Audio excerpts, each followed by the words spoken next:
નમસ્કાર સ્પર્ધાત્મક પરીક્ષાની તૈયારી કરતા ઉમેદવાર મિત્રો, સ્વાગત છે તમારું આજની સરકારી ભરતીના વિડીયોઝમાં આપણી આ યુટ્યુબ ચેનલમાં, જેનું નામ છે ગુજરાતી જીકેની જમાવટ. તો ઇન્ડિયન પોસ્ટ ડિપાર્ટમેન્ટ એટલે કે ભારતીય પોસ્ટ વિભાગ દ્વારા ગ્રામીણ ડાક સેવકની જે ભરતી છે 2026ની તે બહાર પાડી દેવામાં આવી છે. કુલ 28,740 જગ્યાઓ માટે આ ભરતી પ્રક્રિયા જાહેર થઈ છે અને જેના માટે ઓનલાઈન આવેદનો હાલમાં કરવાનું ચાલુ છે. તો આજના વિડીયોમાં આપણે જીડીએસ ભરતી 2026 વિશે વિગતવાર જાણીશું કે જે પરીક્ષા વિના, કોઈપણ જાતની લેખિત પરીક્ષા વિના જે ધોરણ 10 પાસ ઉપર જે ડાયરેક્ટ ભરતી છે તે કઈ રીતે ભરતી પ્રક્રિયા કરવામાં આવે છે, ઓનલાઈન અરજી ક્યાં સુધી કરી શકવામાં આવે છે અને કેટલો પગાર ધોરણ મળે છે આ જીડીએસની ભરતી માટે. તમામ માહિતી આજના આ ભરતી વિશેના વિડીયોમાં આપણે જાણીએ. તો વિડીયોના અંત સુધી આપ બન્યા રહો અને જો ચેનલમાં આપ નવા સબસ્ક્રાઈબર હોય તો ઉમેદવાર મિત્રો અમારી ચેનલને સબસ્ક્રાઇબ કરીને બાજુમાં રહેલું બેલ આઇકોન દબાવી ઓલ નોટિફિકેશન ઓન કરી લેશો. તો ઇન્ડિયન પોસ્ટ દ્વારા જીડીએસ ભરતી 2026 માટે અરજીઓ મંગાવવામાં આવી રહી છે. કુલ 28,740 જગ્યાઓ માટે પસંદગી પરીક્ષા વિના જ કરવામાં આવશે, એટલે કે ડાયરેક્ટ મેરિટના આધારે આ ભરતી છે, જેમાં લઘુત્તમ શૈક્ષણિક લાયકાત ધોરણ 10 પાસ રાખવામાં આવી છે અને આ જે ભરતી છે તે ધોરણ 10 પાસની જે ટકાવારી છે, એટલે કે જે ધોરણ 10નું મેરિટ છે તેના આધારે જ મેરિટ બનાવી અને ધોરણ 10ના ટકાવારીના આધારે જે છે તે નોકરી આપવામાં આવે છે અને સમગ્ર પ્રક્રિયા ઓનલાઈન છે. ચાલો એના વિશે જાણીએ. તો સરકારી નોકરી શોધી રહેલા યુવાનો માટે ખૂબ જ સારા સમાચાર છે. ઇન્ડિયન પોસ્ટ ડિપાર્ટમેન્ટ એટલે કે ભારતીય ડાક વિભાગ દ્વારા ગ્રામીણ ડાક સેવક 2026 ભરતી માટે ઓનલાઈન અરજી પ્રક્રિયાઓ શરૂ કરી દીધી છે. આ ભરતી હેઠળ દેશભરના વિવિધ પોસ્ટલ સર્કલમાં કુલ 28,740 જગ્યાઓ ભરવામાં આવશે. અરજીઓ સંપૂર્ણપણે ઓનલાઈન રાખવામાં આવી છે અને ઉમેદવારોએ કોઈ પણ લેખિત પરીક્ષામાં હાજર રહેવાની જરૂર રહેશે નહીં. આ ભરતી પ્રક્રિયા દ્વારા ઇન્ડિયા પોસ્ટમાં branch post master, assistant branch post master અને ગ્રામીણ ડાક સેવક જેવી જગ્યાઓ ભરવામાં આવશે. આ બધી જગ્યાઓ ગ્રામીણ અને અર્ધ સરકારી અર્ધ શહેરી વિસ્તારોમાં પોસ્ટલ સેવાઓને મજબૂત બનાવવા સાથે સંબંધિત છે. લાંબા સમયથી આ ભરતીની રાહ જોઈ રહેલા ઉમેદવારો માટે આ એક મોટી તક માનવામાં આવે છે. તો અરજીઓ ક્યારે સ્વીકારવામાં આવશે? તો અરજીની પ્રક્રિયાનો સમયગાળો તો ઇન્ડિયન પોસ્ટ દ્વારા જારી કરાયેલા નોટિફિકેશન અનુસાર જીડીએસ ગ્રામીણ ડાક સેવક ભરતી 2026 માટે અરજી પ્રક્રિયાઓ 31 જાન્યુઆરી 2026થી શરૂ થઈ ગઈ છે. રસ ધરાવતા ઉમેદવારો 14 ફેબ્રુઆરી 2026 સુધીમાં તેમની ઓનલાઈન અરજીઓ સબમિટ કરી શકે છે. અરજી ફી જમા કરાવવાની છેલ્લી તારીખ 16 ફેબ્રુઆરી 2026 સાંજે 5 કલાકનો સમયગાળો નક્કી કરવામાં આવ્યો છે.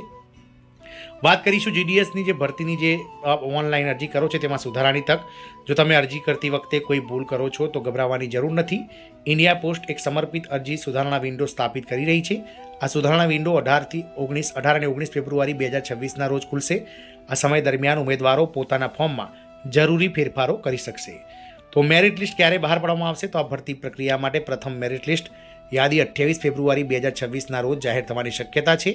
પસંદગી સંપૂર્ણપણે મેરિટના આધારે થશે, તેથી ઉમેદવારો માટે મેરિટ યાદીની રાહ જોવી એ સૌથી મહત્વપૂર્ણ તબક્કો માનવામાં આવે છે. કયા રાજ્યોમાં કેટલી જગ્યા ખાલી છે?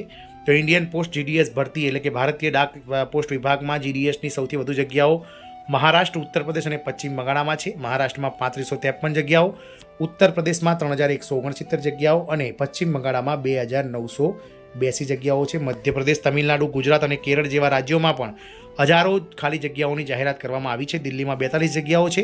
કુલ મળીને દેશભરમાં 28,740 જગ્યાઓ ભરવામાં આવશે. કેવી રીતે અરજી કરવી?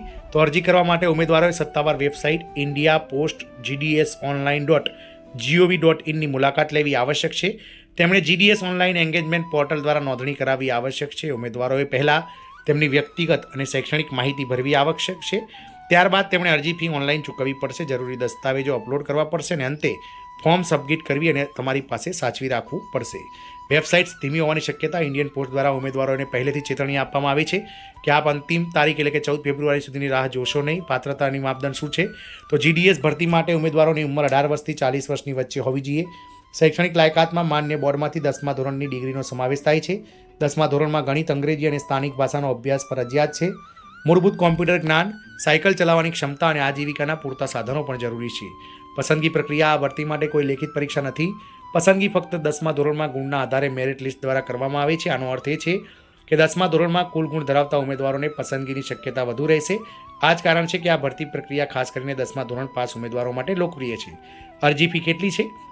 તો જનરલ કેટેગરીના ઉમેદવારો માટે જીડીએસ ભરતી માટે 100 રૂપિયા ફી રાખવામાં આવી છે, જ્યારે અનામત કેટેગરી અને મહિલા ઉમેદવારો માટે કોઈપણ જાતની ફી ભરવાની નથી. પગાર કેટલો હોય છે તો આસિસ્ટન્ટ બ્રાન્ચ પોસ્ટમાસ્ટર માટે માસિક 10,000 થી 24,470 સુધીનો પગાર હોય છે. બ્રાન્ચ પોસ્ટમાસ્ટર માટે 12,000 થી લઈને 29,390નો પ્રતિમાસ પગાર હોય છે.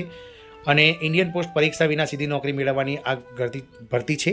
તો હજારો ઉમેદવારો કે જેઓ ધોરણ 10માં સારું મેરિટ ધરાવે છે, ધોરણ 10માં સારા ટકાવારી છે તેવા ઉમેદવારો માટે ગુજરાતમાં કુલ 1000 કરતાં વધારે જગ્યાઓ સહિત દેશભરમાં 28,740 જગ્યાઓ માટે આ ભરતી પ્રક્રિયા બહાર પડી છે. તો ઝડપથી ફોર્મ ભરી દેશો. જય હિન્દ, અસ્તુ.